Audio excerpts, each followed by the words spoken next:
Sebuah sepeda motor terbakar di ruas jalan Daan Mogot, Cengkareng, Jakarta Barat. Api diduga berasal dari karburator saat hendak diperbaiki usai terendam banjir.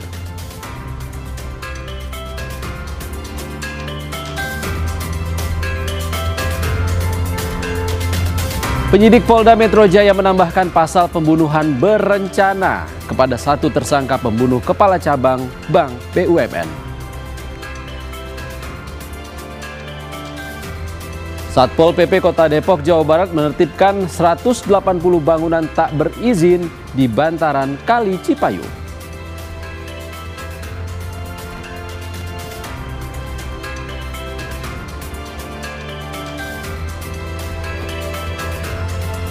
Halo, apa kabar saudara? Selain 3 sorotan utama tadi, sejumlah informasi penting dari berbagai penjuru tanah air akan kami hadirkan untuk Anda selama 30 menit ke depan.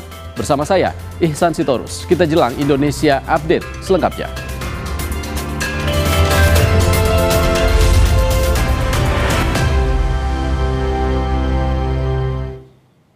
Kita ke informasi pertama, tim gabungan Polrestabes Medan dan Polda Sumatera Utara memeriksa 49 orang terkait kebakaran rumah hakim di Kota Medan. Polisi menyebut terdapat fakta unik berdasarkan analisa CCTV.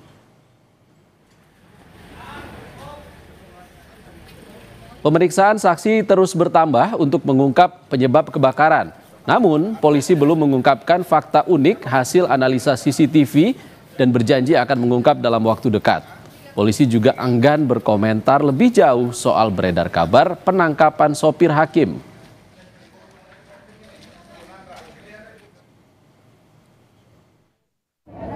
Di tanggal 14 kemarin, 14 November, dari hasil pantauan CCTV, kami melihat ada hal yang menarik dan ini yang saat ini sedang kita dalami dengan persesuaian keterangan dari seluruh saksi sebanyak 49 yang di dalamnya termasuk saksi-saksi dari saksi korban, dari saksi kepolisian, dari saksi damkar, dari saksi kebersihan, dari saksi dari kelurahan dan lain-lain. Itu benar apa tidak, Pak? Saya menjelaskan sudah ada 49 saksi yang sudah diamankan dan ini sudah kita lakukan perpaduan di antara keterangan-keterangan yang ada dan hasil yang tanggal 14 itu yang sudah kita dalami, hasil CCTV yang ini sangat menarik yang sedang kita dalami. Masih dari Sumatera Utara, tersangka kasus suap proyek jalan di Sumut, Topan Ginting menjalani sidang perdana. Dalam rangkaian kasus ini, 2 diantaranya telah menjalani persidangan.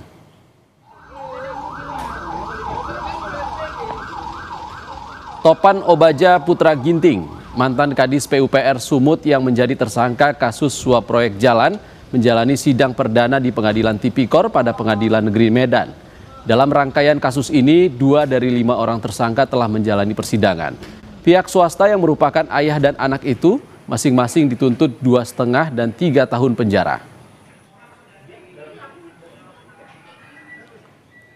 Mantan Kadis PUPR Sumatera Utara Topan Ginting ditangkap KPK dalam operasi tangkap tangan dalam kasus dugaan korupsi pembangunan jalan di Sumatera Utara. Topan diduga mengatur perusahaan swasta pemenang lelang untuk memperoleh keuntungan. KPK menduga Topan mendapat janji fee 8 miliar rupiah dari pihak swasta yang dimenangkan dalam proyek jalan senilai 231,8 miliar rupiah.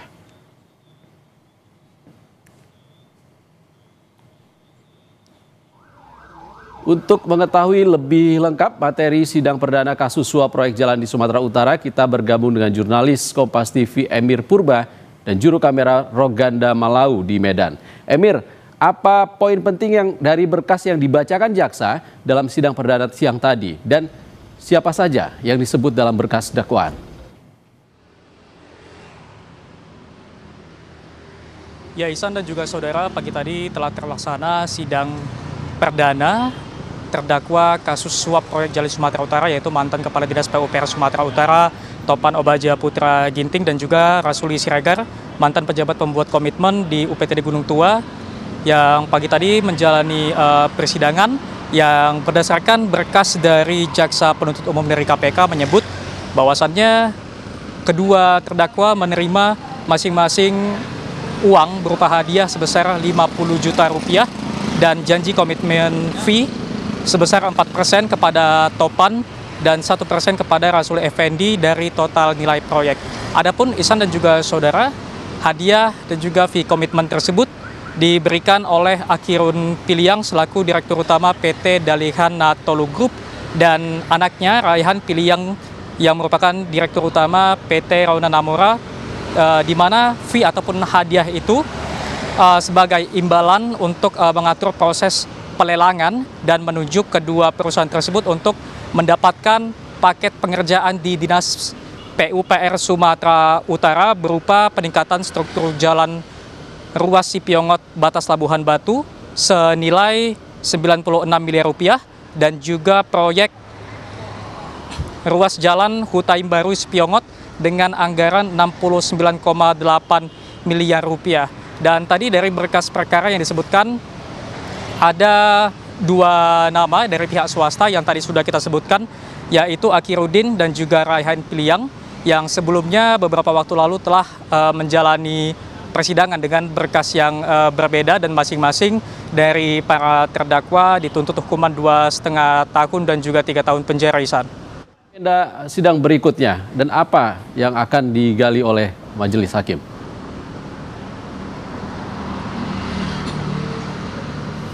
Ya Ihsan, dari informasi yang saya dapatkan, adapun sidang berikutnya akan digelar pekan depan dan tadi saya juga sempat wawancarai tim kuasa hukum dari terdakwa yang mengatakan bahwasannya tidak ada eksepsi sehingga persidangan selanjutnya akan menghadirkan saksi-saksi baik dari jaksa maupun dari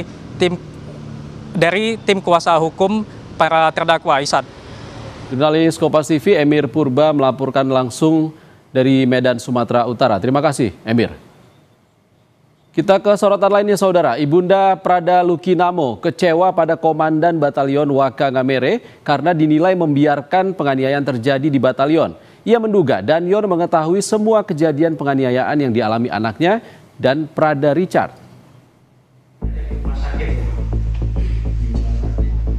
Komandan Batalion Teritorial Pembangunan 834 Waka Ngamere kembali jadi saksi di sidang kematian Prada Luki. Salah satu yang menarik perhatian, Letkol Jastik Handinata mengaku baru tahu ada penganiayaan usai Prada Luki meninggal. Pada tanggal 28 untuk di pagi hari, ya, almarhum Prada Luki sempat kabur dari satuan. Siap. Itu pukul berapa itu? Saudara saksi mengetahui? Siap. Saya tidak mengetahui dengan jelas, Pak. Tapi informasi yang pagi hari ya. Siap pagi hari. Pagi hari ya. Ya, lanjut saudara saksi. Siap, dari laporan kembali sekitar jam 11. Usai sidang, Ibunda Prada Luki mengaku kecewa dengan kesaksian Komandan Batalion. Menurutnya, Komandan Batalion seharusnya mengetahui semua kejadian yang terjadi di batalion. Dia mendengar informasi kan lucu. Sebenarnya apa-apa semua itu pasti Danyon tahu. Nah, kami heran kenapa begitu lama sampai tanggal 5 baru beliau tahu. Entah dia mau menyembunyikan apa kami tidak tahu, atau mau menyelamatkan jabatannya pun kami tidak tahu. Tapi yang kami kecewanya, kenapa seorang komandan batalion membiarkan hal ini terjadi. Itu saja, terima kasih. Komandan Batalion tempat Prada Luki bertugas dihadirkan sebagai saksi untuk 17 terdakwa. Ahli pidana militer juga dihadirkan di ruang sidang. Tim Liputan Kompas TV. Saudara, penyidik Polda Metro Jaya menambahkan pasal pembunuhan berencana kepada satu tersangka yang membunuh kepala cabang Bank BUMN. Tetaplah di Indonesia Update.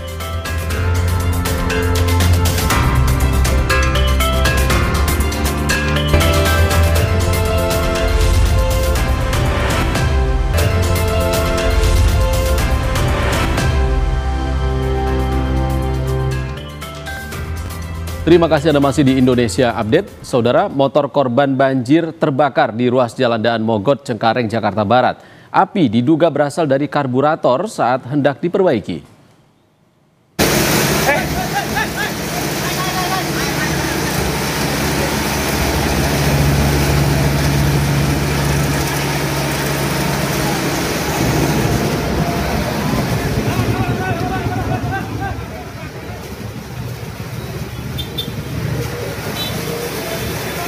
Api mendadak berkobar dari sebuah motor yang hendak diperbaiki usai terendam banjir. Pemilik kendaraan yang panik langsung meninggalkan sepeda motornya. Beruntung anggota Polantas Satwil Jakarta Barat yang berada di lokasi langsung membawa kendaraan yang terbakar ke air.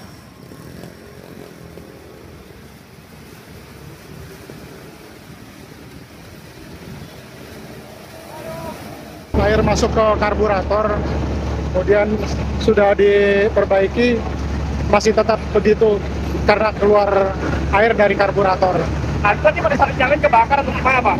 Tadi ada dibuka sedikit air dari bensinnya keluar, terus ada percikan api langsung kebakar. Di kawasan perempatan Outer Ring Road, Puri Kembangan, Jakarta Barat, banjir setinggi kurang lebih 30 cm masih menggenangi ruas jalan. Warga terpaksa harus menerobos banjir untuk bisa melintas. Jalur ini ada jalan penghubung wilayah Tangerang dan Jakarta Barat. Sejak Selasa malam, banjir menggenangi jalan ini. Kondisi drainase yang buruk membuat saluran air tersumbat. Sehingga bila hujan deras mengguyur wilayah ini, jalan utama kerap banjir. 9 apa? 9 malam. 9 malam? Iya. Ini belum surut juga ini? Agak mendingan dikit ini. Tahun kemarin, yang kemarin parah. Kalau ini agak mendingan. Pak, biasanya disebabkan oleh apa sih, Pak? Banjir di sini, Pak? Cuman saluran air ini kurang lancar. Kita ke sorotan lain. Penyidik Polda Metro Jaya menambahkan pasal baru dalam kasus penculikan dan pembunuhan Kepala Cabang Bank BUMN. Polisi menambahkan pasal pembunuhan berencana kepada satu tersangka yang membunuh korban.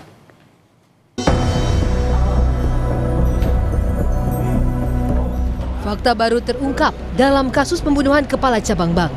Dari hasil rekonstruksi terungkap, korban dianiaya di dalam mobil setelah dipindahkan oleh kelompok penculik. Diketahui, penganiayaan dilakukan oleh dua pelaku di dalam mobil. Namun, korban meninggal di tangan Serka Muhammad Nasir. Dari hasil visum, korban diketahui meninggal akibat lemas karena tekanan benda tumpul di area leher. Sesuai dengan hasil rekonstruksi yang sudah dilakukan, bahwa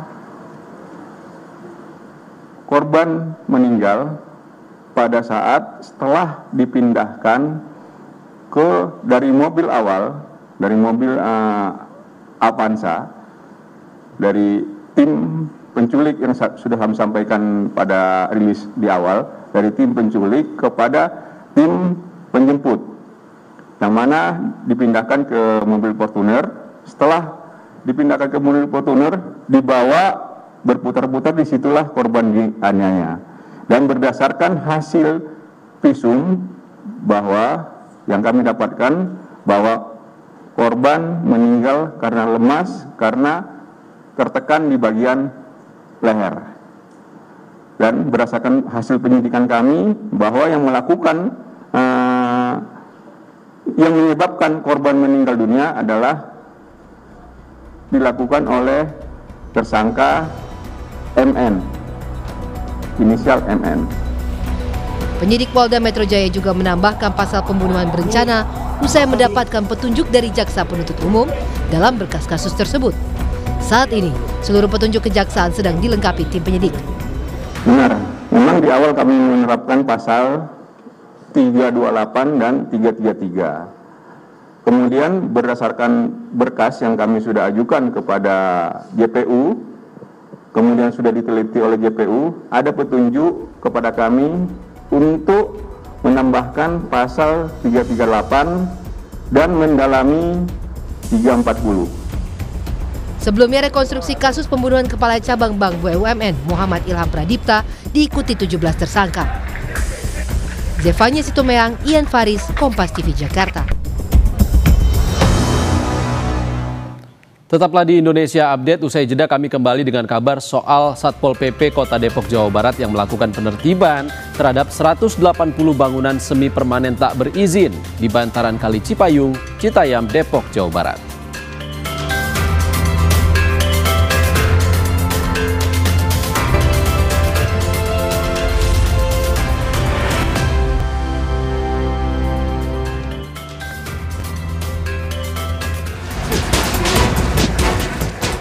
Kecelakaan beruntun melibatkan 2 bus dan 1 travel minibus di tol Cipali arah Jakarta pada hari Senin. Kecelakaan terjadi saat lalu lintas arah Jakarta padat. Kemudian bus Agramas yang melaju dengan kecepatan tinggi menabrak bus Sinar Jaya dan minibus dari arah belakang. 5 orang meninggal, 7 luka berat, dan 14 orang lainnya luka ringan. Polisi menyelamatkan seorang remaja yang nyaris tenggelam akibat terseret arus air di Koja, Jakarta Utara, Selasa sore. Aksi penyelamatan dilakukan Aibda Eli Effendi yang menceburkan diri ke kali menyelamatkan seorang remaja yang nyaris tenggelam di Kali Kresek, Lagoa, Jakarta Utara. Korban akhirnya dapat dievakuasi ke daratan dan langsung dibawa ke Rumah Sakit Umum Daerah Koja guna pemeriksaan kesehatan.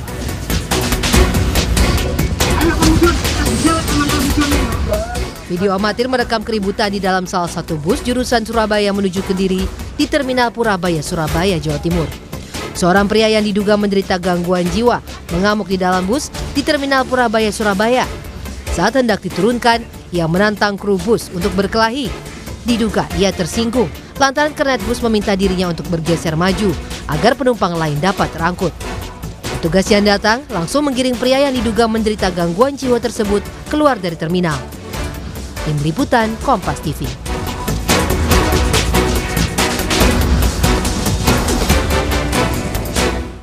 Kita ke kabar lainnya, Saudara. Satpol PP Kota Depok, Jawa Barat melakukan penertiban terhadap 180 bangunan semi permanen tak berizin di bantaran Kali Cipayung, Citayam, Depok, Jawa Barat. Sempat terjadi argumen antara pemilik bangunan dengan petugas Satpol PP yang tak terima bangunan mereka ditertibkan. Ini jalan umum. Ya, ini punya siapa? Ini jalan umum. Saya Ini punya siapa? Saya Kamu ngerti bahasa Indonesia nggak? Saya bukan nggak ngerti bahasa Indonesia, Pak. Kamu ngerti bahasa Indonesia nggak? Saya ngerti, Pak. Ini punya siapa? Yang mana, Pak? Ini. Barang-barangnya. Barang punya saya, Pak. Punya umum. Pemilik bangunan dengan petugas Satpol PP ini sempat adu argumen. Protes ini dilakukan salah satu pemilik toko bangunan yang tak terima ditertibkan petugas Satpol PP Kota Depok. Ketegangan mereda saat petugas menjelaskan sejumlah pelanggaran bangunan yang berdiri di atas bantaran kali dan tak berizin. Meski sempat diprotes, Satpol PP tetap membongkar bangunan tak berizin dengan mengerahkan alat berat. Total ada 180 bangunan yang ditertibkan.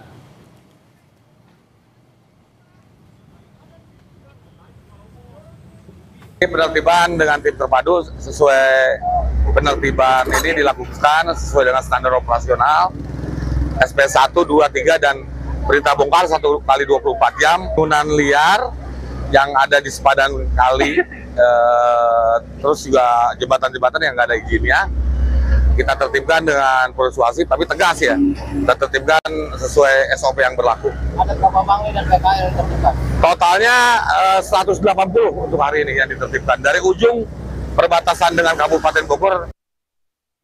Kita ke kabar soal longsor di Cilacap. Saudara, upaya pencarian korban tanah longsor di Cilacap, Jawa Tengah kembali dilanjutkan dengan fokus di 3 titik pencarian.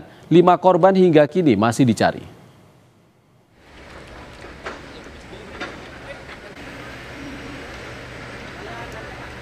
Tim SAR gabungan kembali mencari korban longsor di Cilacap, Jawa Tengah.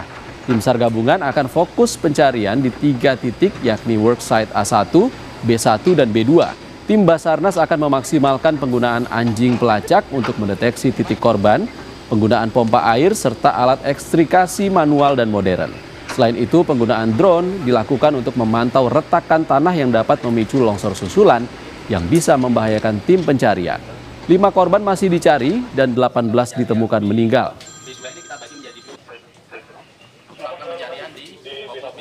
9 anjing pelacak, halcon, terus dan peralatan-peralatan yang lainnya termasuk di dalamnya adalah kita menggunakan drone. Kita akan memaksimalkan pelaksanaan operasi sehari-hari ini apabila memang dalam hari ini maupun hari ke-7 ini belum ditemukan korban, maka kita lakukan evaluasi sore hari ini. Ada perpanjangan atau ada kemungkinan diperpanjang. Sementara itu, upaya pencarian korban longsor di Dusun Situkung, Kecamatan Pandanarum, Banjarnegara, Jawa Tengah kembali diperkuat. Tim SAR gabungan menerjunkan unit K9 atau anjing pelacak untuk menemukan warga yang masih tertimbun.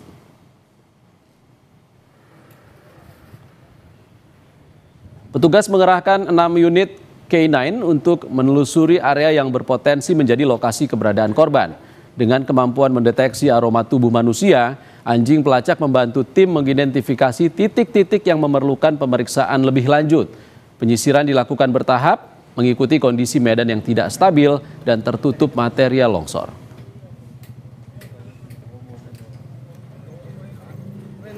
Habis pulang dari Majenang, terus disuruh geser ke sini BKO. Berhasil berapa kali? Sementara di Majenang kita berhasil mendapatkan 1 kemarin di sektor itu. Kalau sebelumnya selain di Majenang? Kalau selain di Majenang, banyak sih Pak. Setiap ada operasi longsor pasti kita datang. Terakhir di Petung Riono, tanah longsor bisa, korban bisa, Jogja bisa. Informasi tadi menutup Indonesia Update edisi kali ini, saudara. Saya Ihsan Sitorus pamit, sehat selalu. Sampai jumpa.